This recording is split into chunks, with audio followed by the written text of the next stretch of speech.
The blade sinks, not into your flesh but into that unseen part of you, deep behind the ribs, where the unspoken truths reside. It's always the same moment.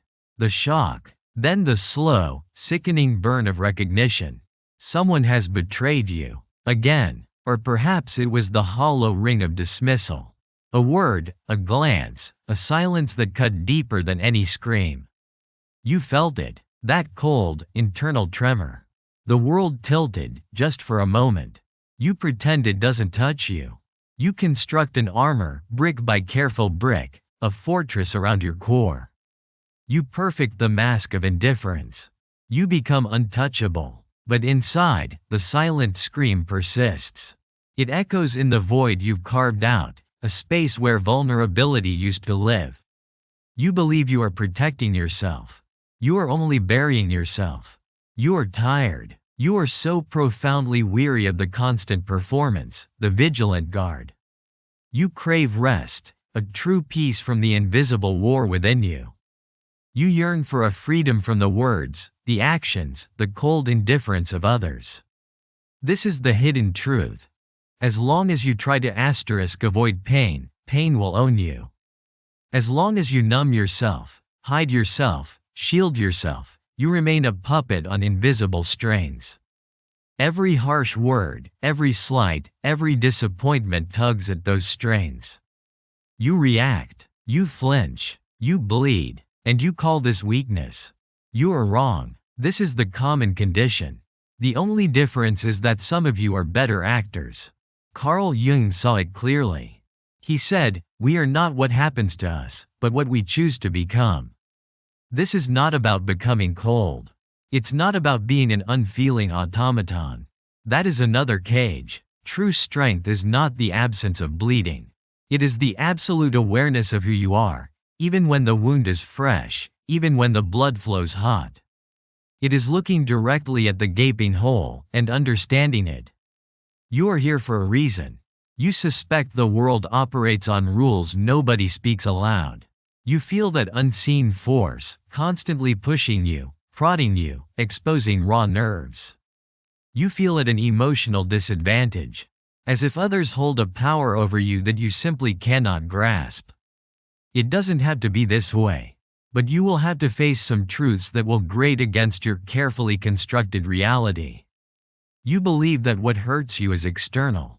It's their words, their actions, their betrayals, the abandonments you never saw coming. You point to the outside. You blame the world. Stop. The brutal truth is this: none of it has the power to wound you, unless there is already an open wound inside you. What truly hurts is not what they do to you. It is what their actions activate within you. It is the story you immediately begin to tell yourself about it. It is the echo of old trauma, never truly confronted. It is the emptiness you frantically tried to disguise with pride, with strength, with that desperate, gnawing need to appear perfectly well adjusted. Jung knew this. The pain we feel from the external world is a mere reflection. A mirror showing us what has not yet been integrated into our internal world. This is why some can walk through fire, through devastating loss, and emerge with a terrifying clarity, while others crumble in the face of a careless comment, a forgotten birthday. It is not what happens. It is where it lands. You are still suffering so deeply because, on some hidden level, you believe you can control the world. You believe you can dictate how it should treat you. You strive to be good enough, smart enough, strong enough, understanding enough, as if perfection were a shield, a guarantee against pain. It is not. Control is an illusion, a phantom limb. As long as you clutch at it, you will live in constant tension.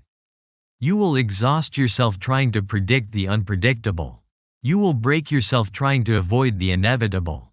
You want to stop suffering? Then stop protecting yourself from suffering. What you crave is not more control. It is more awareness. As long as you believe that other people need to change for your pain to subside, you remain a slave. Enslaved by their whims, their moods, their very existence. Your freedom begins the moment you understand this. Everything that comes from outside only holds power if it finds an echo within you. And that, my friend, is the true battleground. The unconscious. What you do not see, what you do not understand, what you do not master, masters you. You have been fed the greatest lie of all, that you are in control of your life. Wake up, you are not. Not as long as you live on autopilot, reacting without knowing why, feeling without understanding its origin, making decisions only to sabotage them later. Jung put it plainly. Until you make the unconscious conscious, it will direct your life and you will call it fate. This is what is happening right now. The raw pain that floods you. The sudden surge of anger that explodes from nowhere. The sadness that invades you without explanation. None of this is random. These are messages. Urgent, desperate signals from parts of you that have been forgotten, ignored, repressed. They are screaming. Jung called this territory the unconscious. It is not some vague cloud of thoughts. It is an active force.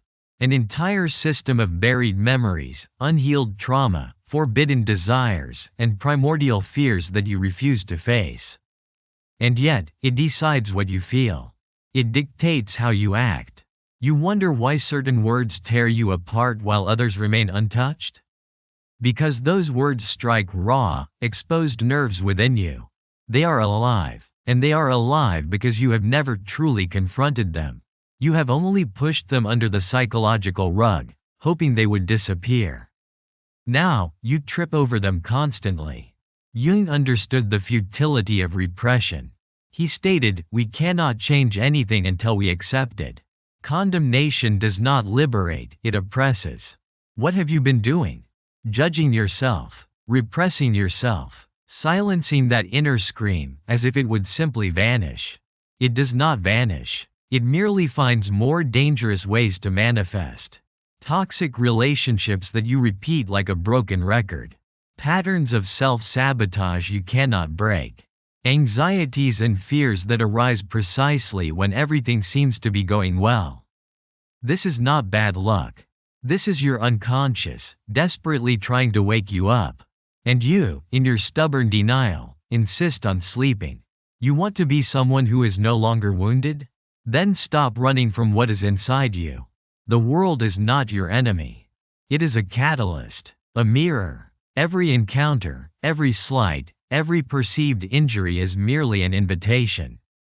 An invitation to look deeper, to find the hidden wound, the unintegrated shadow. You believe you are protecting yourself from the world by building walls. You are only starving yourself, slowly, of vital information.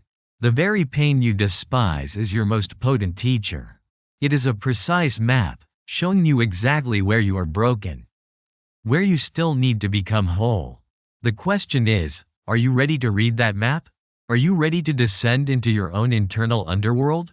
Most are not. Most prefer the comfortable illusion of external control. They prefer to blame. They prefer to live as victims, forever at the mercy of others. This is not their path. This is yours. To cease being hurt, you must understand the architecture of your own pain. You must strip away the layers of pretense, the carefully constructed narratives, and face the raw, unadorned truth of what lies within. No one can hurt you if you are already complete.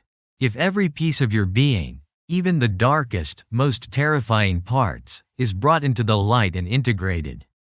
This is the ultimate sovereignty. To reclaim the pieces of yourself that the world has used against you. To make them your own. To make yourself invulnerable, not through avoidance, but through absolute awareness. You are the only one who can wound you. You are also the only one who can heal you. The choice is always yours. Your 7-day challenge, the unconscious inventory. 1. For the next 7 days, carry a small notebook and pen with you at all times. This is your silent companion. 2. Whenever you feel a strong negative emotion, anger, shame, sadness, anxiety, the sting of being overlooked, pause. Do not react immediately. 3. Instead, open your notebook. Do not judge the feeling. Simply describe it. What does it physically feel like? Where is it located in your body? What thoughts immediately accompany it? 4. Then, ask yourself, what earlier experience does this feeling remind me of? Not what caused it this time, but what echo does it trigger from your past? Write it down without censoring. 5. Each night, review your notes. Look for patterns. Are the same emotions triggered by different external events? Do they always connect to a similar type of past memory or wound? Do not try to fix anything. Just observe. 6. The goal is not to eliminate the pain, but to map its territory. To see the unconscious mechanisms at play. To bring the hidden into the visible. 7. At the end of 7 days, you will have a clearer, colder understanding of your own internal landscape. You will see the strains,